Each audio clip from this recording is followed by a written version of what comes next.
Applications such as Holixa T4R, Legend Generator, or Reinforcement are using Holixa licensor for user login.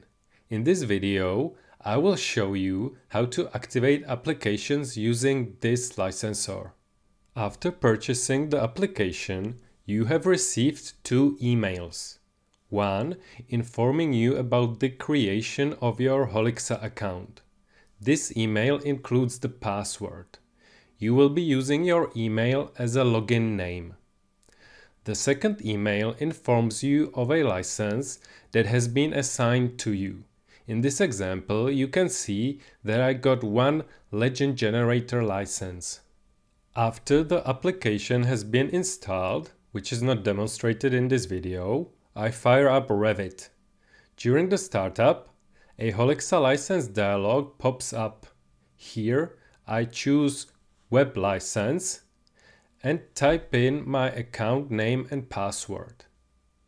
After clicking the Connect button, I'm logged in. The window shows information with expiration date of my license. I can close the window by clicking the Quit button and start using the application. If, for some reason, I did not log in during Revit startup, I can log in anytime directly in the application. For demonstration purpose, I will log out here.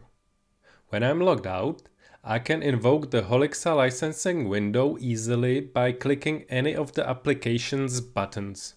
After the Holixa licensing dialog opens, I can log in the same way I demonstrated previously, with my name and password. Now, the application is ready to be used.